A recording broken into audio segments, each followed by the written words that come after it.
I didn't think you were going to make it. Told you I would be here. I have the money.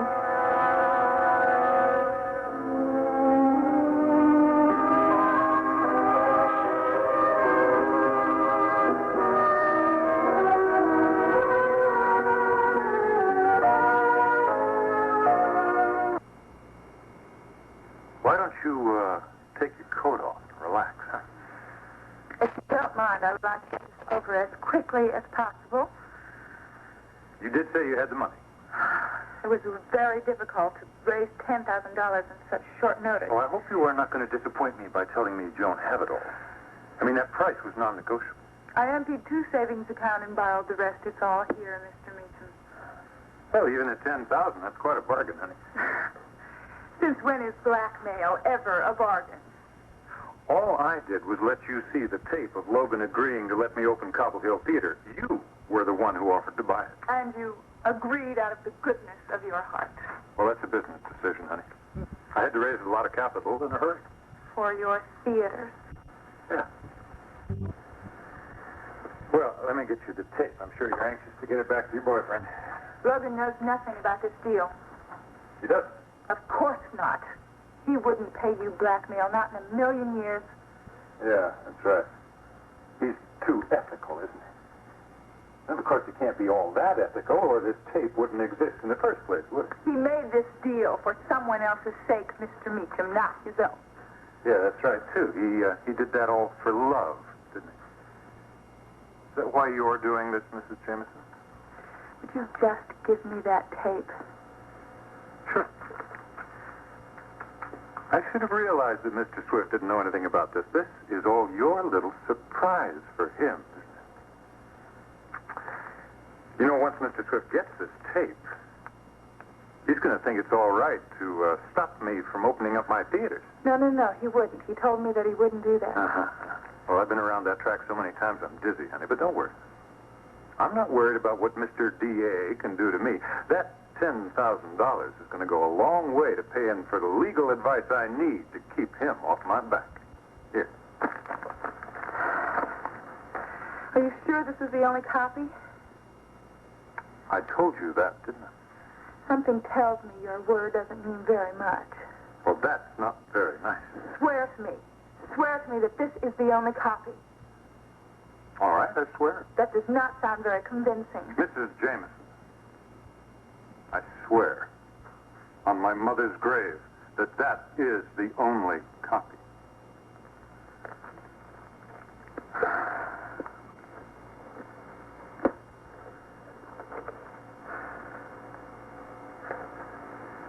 There you are. You can count it if you like.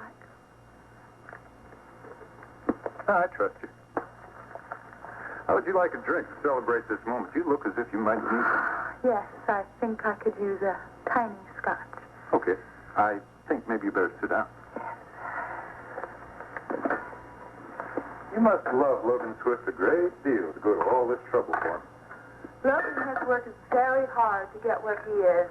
I didn't want to see him throw it all away. I'll bet you're looking forward to being Mrs. District Attorney, huh? As a matter of fact, I am. Yeah. Logan's going to be very proud to have such a beautiful woman hanging on his arm when he goes to all those cocktail parties at City Hall. The bash is in Washington I'm looking forward to. Really? Being district attorney is okay, but you know that's only the beginning in politics. Logan was promoted because the former DA quit to run for Congress, right? Yes, that's right. Mr. and Mrs. Ira Paulson are living in one of those lovely little houses in Jamestown right now, thanks to me. How so? My late husband, Kevin, was supposed to run for that congressional seat, but he withdrew. Tough break. If I had forced him to run for that election, it would be us in Washington right now, not the Paulsons. Didn't want to make that mistake twice. I see that Mr. Swift not only has a beautiful wife, he's got a very smart one. Thank you. You're welcome. I'd better go. Yes, of course. May I say that this has been a pleasure, Mrs. Jameson? You're not lying to me about this tape, are you? It is the only one, isn't it? You want my pledge?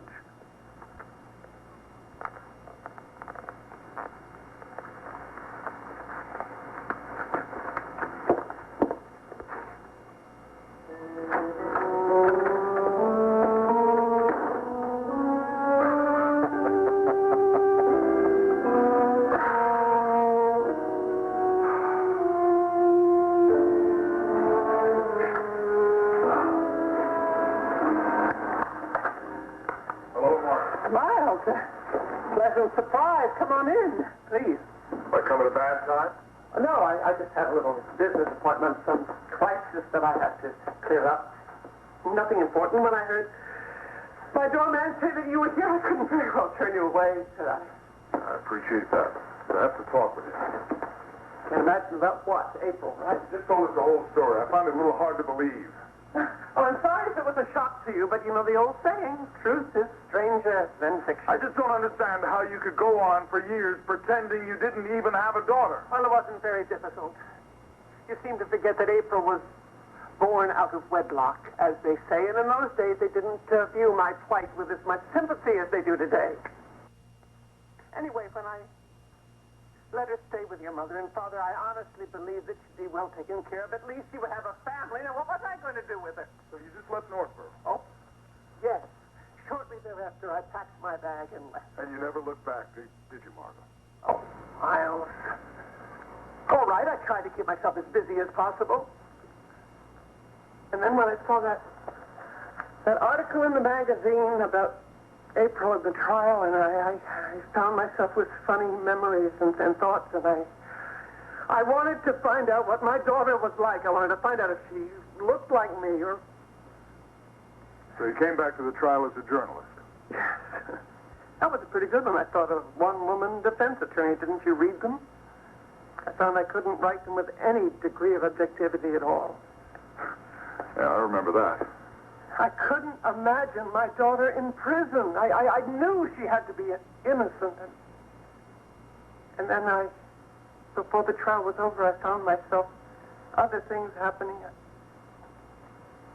Other things? What things? Well, when I first came to Monticello, I met April and her friends and her family. And for the first time in my life, I felt like I belonged somewhere. So I bought WMON and I moved all my business interests here to Monticello. So you thought you'd just get as close to April as you could without giving yourself away? Yes, that and other things. What other things, Margot? Oh, Miles.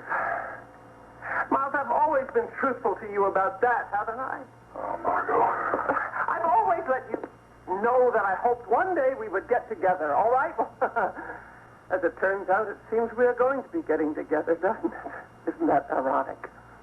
I mean, after all, if April is my daughter and you are her brother, sort of makes me your mother, doesn't it? Isn't that a delicious joke? Was that it? Margot, was that why you didn't come forward and tell April the truth? Was it just your vanity? Well, I don't know, to tell you the truth. I guess I figured I had so many things going against me, I didn't need another disadvantage. Oh, disadvantage. Tell me about your disadvantages. Oh, yes, I know all about your opinion of Margot Hunting, the woman who has everything. Oh, don't worry, I'm not going to get properly sentimental and cry on your shoulder about how nobody loves me. As a matter of fact, I rather like that little story about the little girl who says, nobody loves me and my hands are cold, and then her wise friend looks at her and says, why, little girl, God loves you and you can sit on your hands. You want a drink? I need one. Oh, thank you. Besides, what good would it have done to tell April? She would have only resented me. What would it have done? You knew she was frightened to death that she was inheriting our mother's traits. Well, I could never buy that. You certainly are stable enough. You're the most self-controlled man I've ever met in my life. You could have saved her a lot of grief, Margot. Oh, could I really? You really think she would have felt better knowing that she was the illegitimate, unwanted daughter of a woman who abandoned her? Yes, I think she would. Well, I'm sorry. I just couldn't tell her. I don't know. Maybe you were the reason. Maybe I just couldn't face up to the fact that if you thought I was April's mother, I never would have had a chance. Oh, Margaret, that's a dead issue. You know that I love Nicole. You know that I've loved her for a long time. We're going to be married. I know. No, what really bothers me is the trouble you went to cover this up, going up to Northborough just to keep April from finding out. And I know I feel bad about that. I mean, I never thought I'd frighten the What poor about girl. the gravestone? What you did with the tombstone? Didn't you have any idea how that might affect her? No, I didn't. I guess I wasn't thinking clearly. I don't know why I did those things. I really don't. But then when Nicole told me that April was on the verge of a nervous break, We almost had her committed.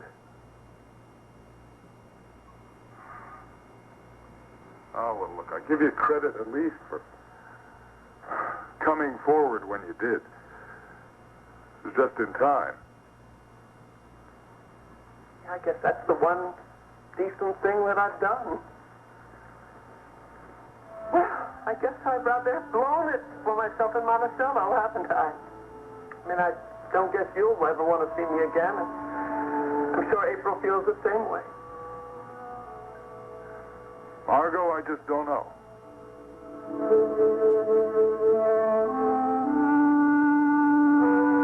I suppose I owe Margot a great deal of thanks. If she hadn't come forward when she did, I would have been committed. I think Margot finally realized how much pain her secret was causing everybody. Thank goodness she came through and she did. None of us believed you when you said your mother was coming over here tonight. You proved us wrong, all right. Well, you know, I think ordinarily people don't put much stock in visions, but you were right on the nose with this one. Your mother walked through that door right on schedule. Yeah. I never was so happy that one of my predictions came true. Probably saved my sanity. It's amazing.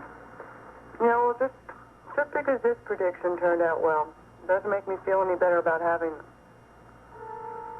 I think I could be very happy if I were sure that this vision were my last. Thank you, dear.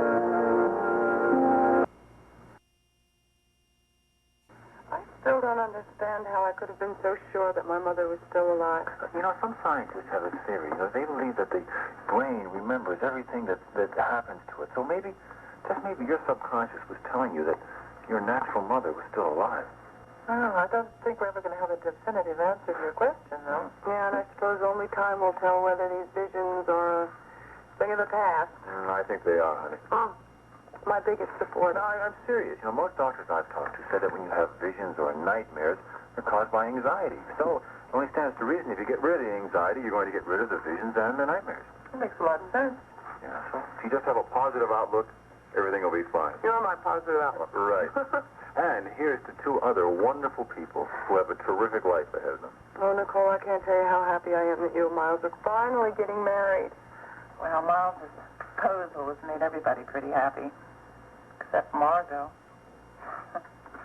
Well, you know, I am having a great deal of difficulty getting used to the idea that Margot is your mother. Me too. Explains a lot of her behavior, though. You know, she certainly showed a lot of interest in April for a stranger, I mean. Guess you know what I thought that was about. I thought it was her way of getting closer to Miles. Must be very difficult for you. I mean, all this time thinking that your mother was dead, and suddenly there she is, alive and well. And different. She certainly is different from the mother I remember, that's for sure. Maybe, how do you feel about that? I don't know. Numb, I guess. Maybe you should just stay numb. Why do you say that, Trevor? Well, the way I look at it is Margot is simply April's mother, only in the biological sense. When April was born, she abdicated all responsibility. Oh, but she explained there were reasons for But she that. abandoned you, April. Then she comes back years later and uses you and our misfortune. How do you mean? Well, she took advantage of our situation to get close to Miles. Oh, I don't really believe that. Look, April, you got along very well without your mother for 25 years. I think the best thing she could do for all of us right now is just to leave us alone.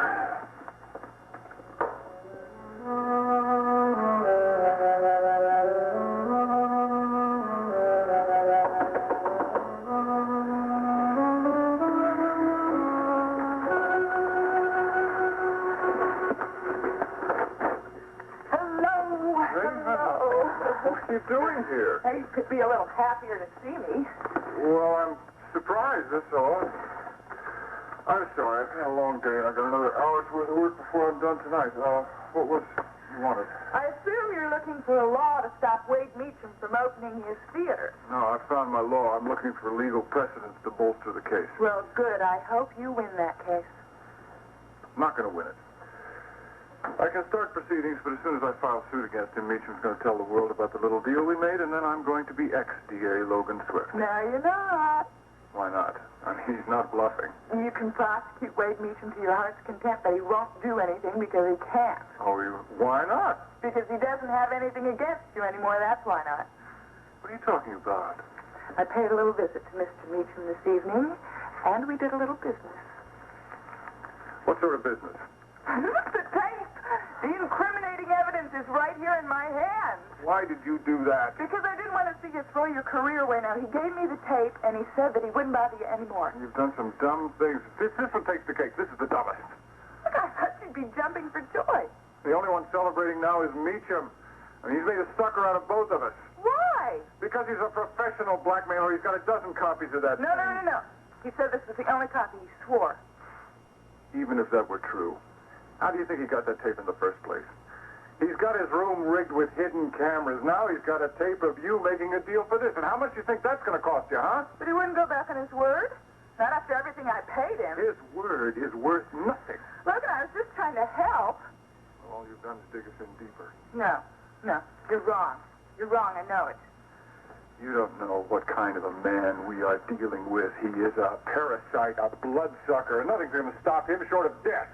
All right, we'll see. I'll give Mr. Meacham a little call right now, and we'll find out. Oh, go ahead, take it. Do what your heart is telling you to do. You want to protect your girl. You want to protect your job. I don't care about my job. Sure, I know. You love Winter and you don't want her to get hurt. Okay, she won't be. Take the film. Do whatever you want with it. Oh, come on. I'm not going to double-cross you if that's what you're thinking.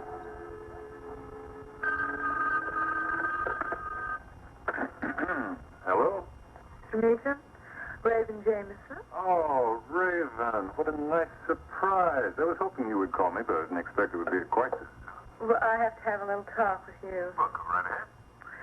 I am at Logan's apartment right now, and we are having a little disagreement.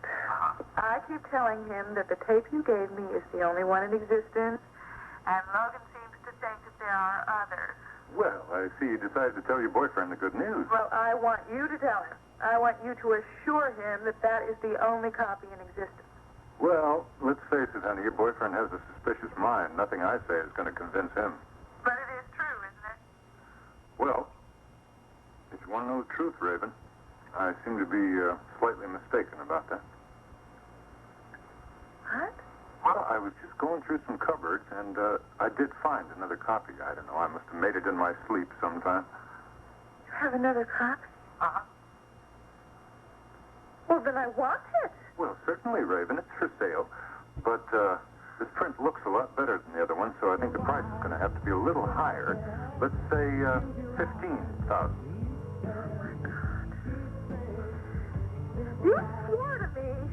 You swore. Come on. Now, don't worry. That 15 is going to be the last time you have to pay anything. You can take my word for that. Your word? You haven't spoken a true word in your whole life. You criminal? I should call the police. Well, if you do that, Logan is going to have his fingerprints taken right after they're finished with me, honey. And anyway, I only swore on my mother's grave. And my mother, bless her, is alive and kicking. Good night, Raven.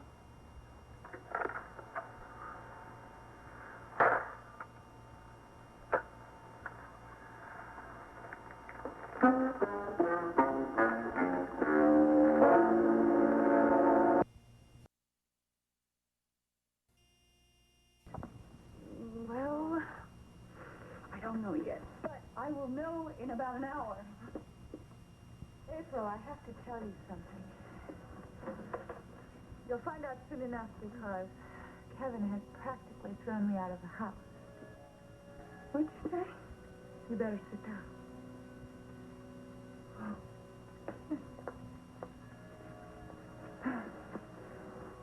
It's not Kevin's baby.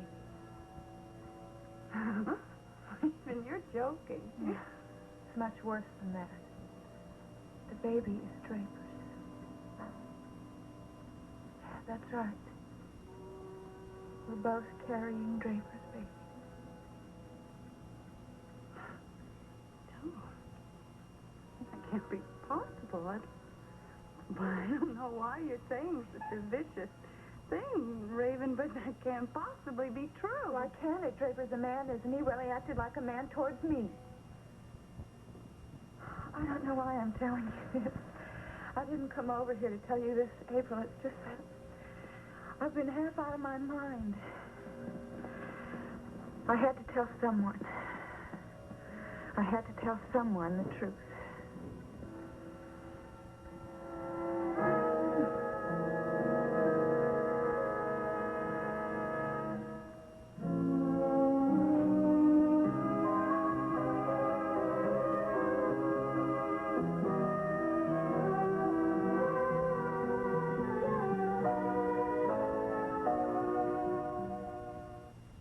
With Johnston's Ready Crust, anything you...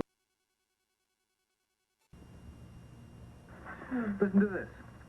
4 rooms, river view, high floor, completely renovated building, modern kitchen, and get this, all that for $400, including utilities. What do you think? That doesn't sound very descriptive to me. Honey, these ads are never very descriptive. They're paid for by the word. Well, those words don't tell me very much, so. All right, let me fill it in for you. It's got 10-foot ceilings. That's because it's an older building, but it's been completely renovated. You can see the river, and there are no windows in the kitchen. How do you know all about that? And it's on the 14th. No, it's on the 13th floor. The landlord was superstitious. Have you seen Thank this you. place? No, Logan Swift was telling me about it. It's right down the street from his building. He had heard that somebody was going to move out, but he wasn't sure when. I wasn't sure myself until I saw it this morning in the paper. Hey, are you all right? Yeah. You don't look very happy about this, honey. Oh, you don't like the idea of having Logan for a neighbor? Oh, no. I like Logan, I'm sure. It's just that I was wondering whether the place would be large enough. Large enough? Honey, it has 4 rooms. How many more do we need? Yeah, I know. You need a room to work. You said so yourself, and a den or something. Well, let's examine it for a second. It's got the living room, dining room, kitchen, the master bedroom, and the den. Honey, it's absolutely perfect. I guess so. Honey, I can't find a darn thing since we moved all my things over here. April, we don't have to decide anything until we take a look at it. It's just with such a bargain like that, there are bound to be a lot of people waiting around just to snap it up. You want to see it today?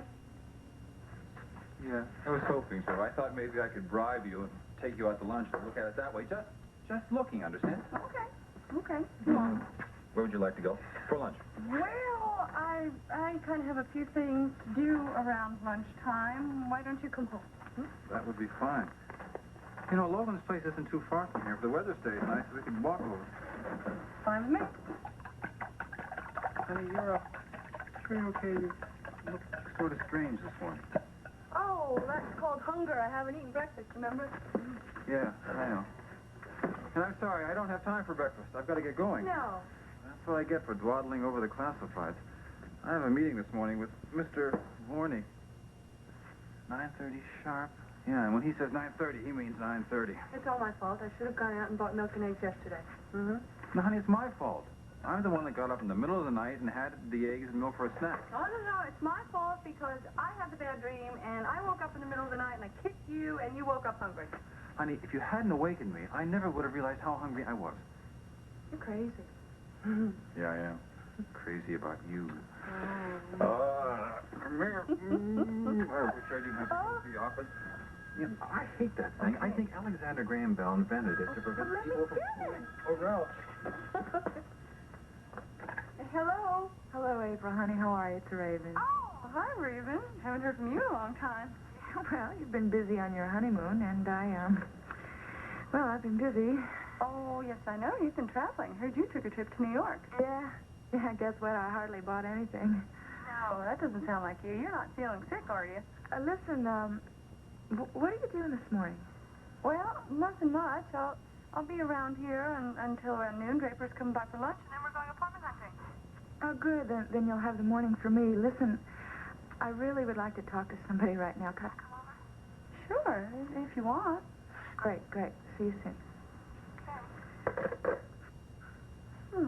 Like I'm going to have some company this morning. Raven? Yeah. She probably wants to compare honeymoons. Do me a favor. Don't tell her about the good stuff. Okay. And don't forget to eat. Oh, no, I won't. She really sounded kind of strange, Draper. Honey, Raven is strange. Yeah, come on. You're all right. You're looking awfully strange this morning yourself. What do you have in your mouth? Oh, lots of things. Look, you go and have a good morning. Talk to you later. See you at lunch. Bye-bye. Bye.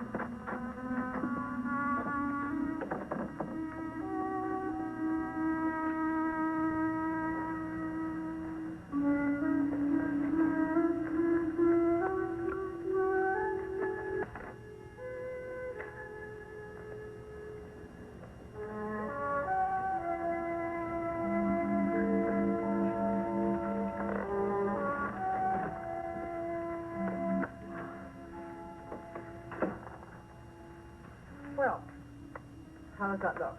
Is it the right combination? Combination of what? Sexiness and sadness, of course. I want to look alluring, but I also want to look not well. Is this going to do it? Don't be ridiculous, Denise. Treating this whole thing as if it was some sort of game. It is a game, Daddy, and what more, it's a game that I'm going to win. Do you hear a car? I heard something. It's Miles. He's here. I think I ought to be reclining for this. Well, that's the only good thing we got out of this game of yours. At least you'll get some of the rest. That's all you need. Daddy, go and fetch him for me, will you? Like a good dog. Oh, come on. That isn't what I meant, and you know it. Daddy, you know what this means to me? That's my husband. That's my husband coming back to me.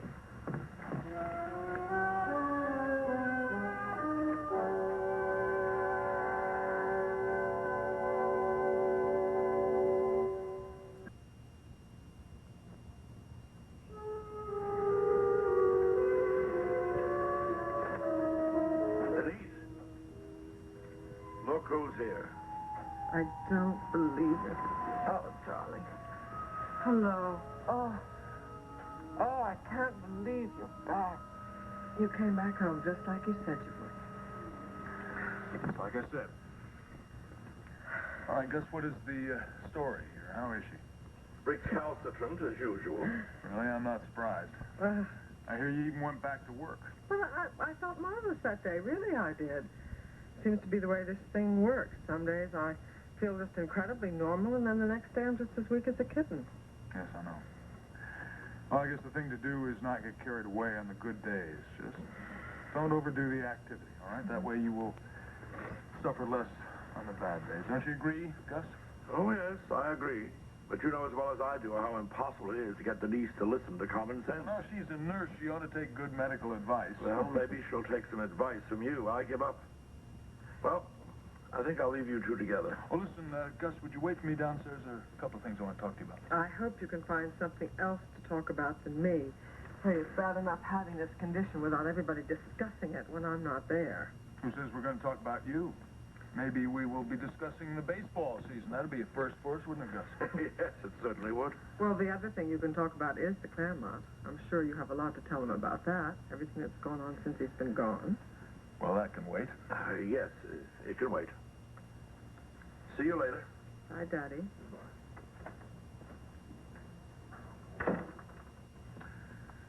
All right, then, let's get your report. How are you feeling?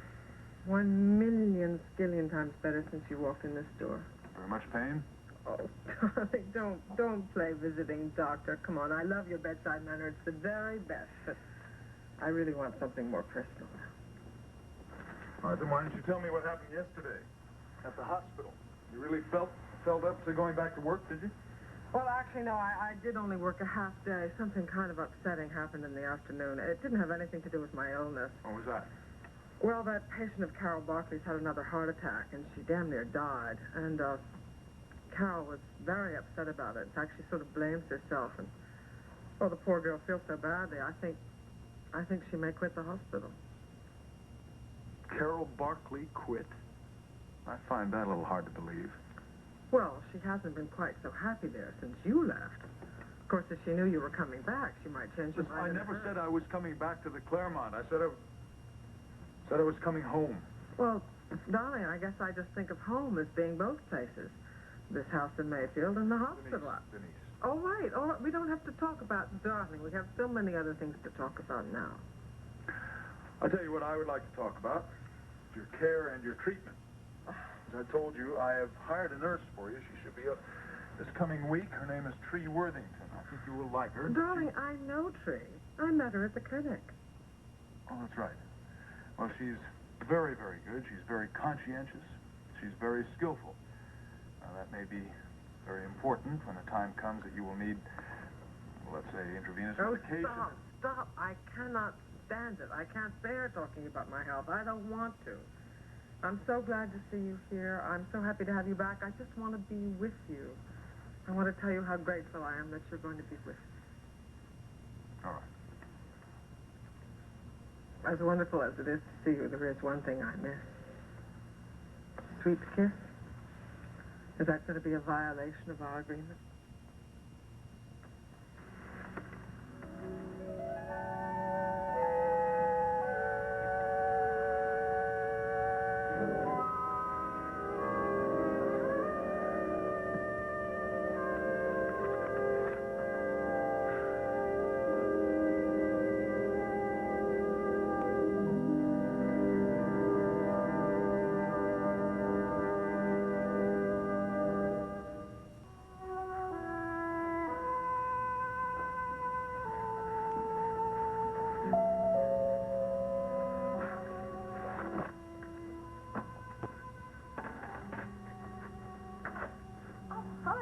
Hello. I'm selling magazine subscriptions.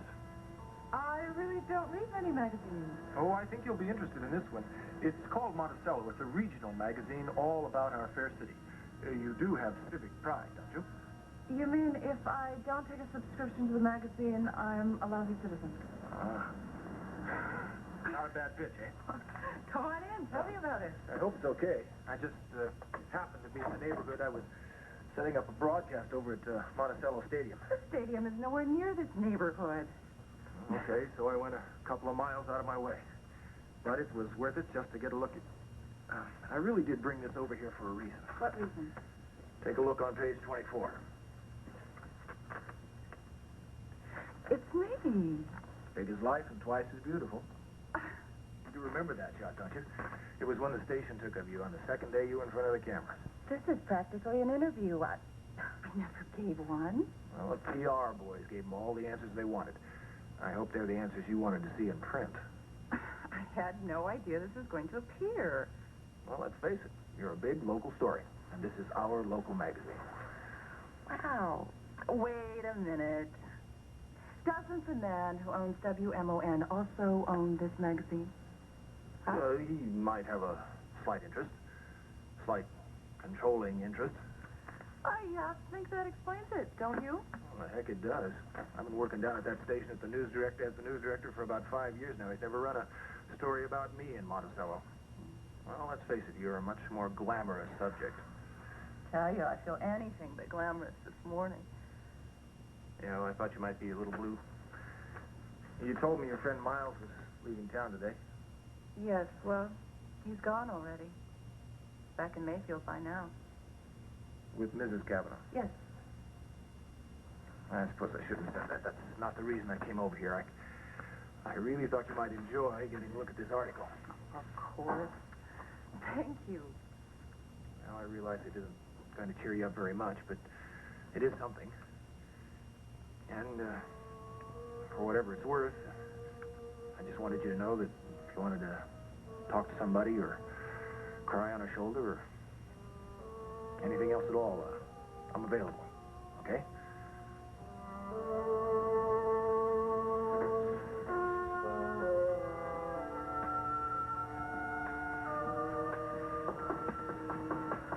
there's the door. That must be him.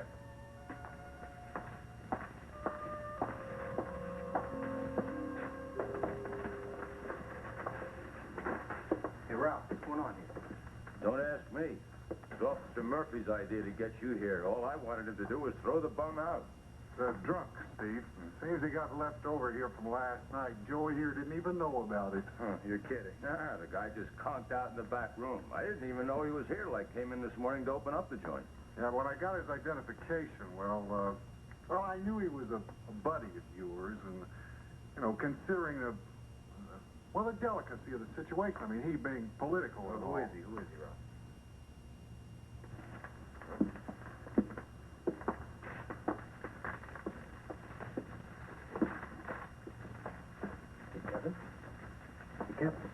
Kevin, wake up.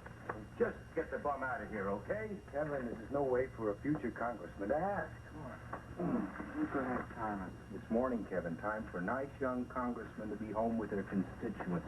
Listen, Ralph, thank you very much. I appreciate this. Yeah. Well, you can do me a favor sometime. You got it. Hey, Kevin, come on. Since when do you do this kind of thing? I didn't do nothing. I didn't do anything at all. I just want to go back to sleep. Hey, look, you've had plenty of sleep. Come on. I'll get you back home. I'll give you a ride. No, home. I don't want to go home. I don't want to go home. Just forget about it. Please forget it. Okay, so you don't want to go to the Whitney house. I don't blame you. I wouldn't want to go there either in your condition. All right. Let's go to my place. Come on. I got a nice soft bed. Come on. There you go. Kevin, come on. You can't sleep here. I got a nice soft bed. Look, just 1 foot in front of the other. There you go. Nice and easy. You can do it.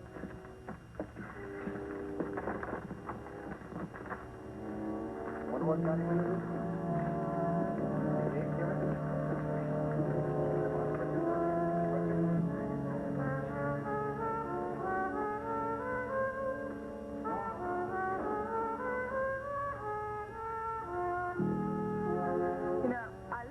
In New York, it's just that I made the terrible mistake of bringing Mrs. Geraldine Whitney Saxon along with me. It's definitely a drag. And you know, you can't really buy decent clothes unless you have someone your own age. She just didn't understand. I know what you mean. Anyway, I have to buy some clothes though because thinking about making a little trip to Europe with my mother. You're kidding me? You're Kevin going to go to Europe? Oh, I don't know about Kevin. With damn political stuff lately, I can't even talk to him. Listen, April, why don't you throw something on her? Let's go stop and sit together. No, I really can't do that. I told you I have to make a phone call. Oh, well, you can do that then. No problem. No, I really don't have to do that, but it's kind of important. April, what did you say? Well, that call I have to make is to the doctor about the results of my pregnancy test.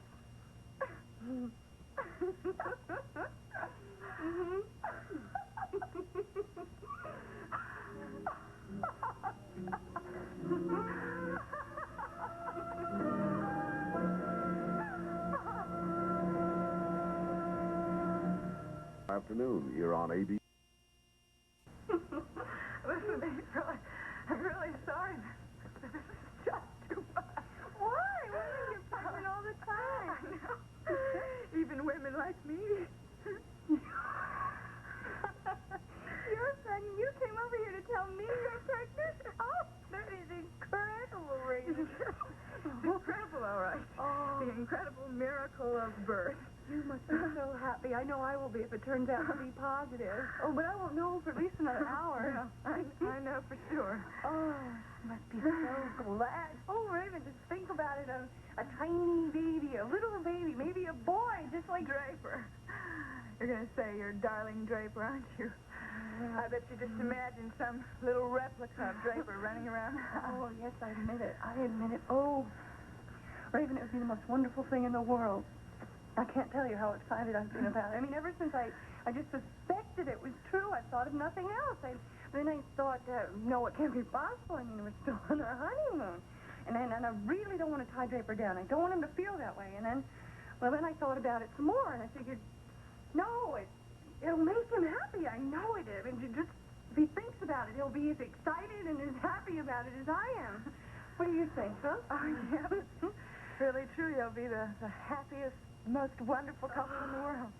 Oh, it would make our marriage perfect. I mean, not that it isn't perfect already, but I mean, it would make it more perfect. Does that sound crazy? Yeah. You've, really got it all, don't you? Well, I don't know yet, but I will know in just about an hour. Listen, April, there's something else I have to tell you. You'll probably find out about it soon enough anyway, because Kevin will probably throw me out of the house. What are you saying? Better sit down. Okay.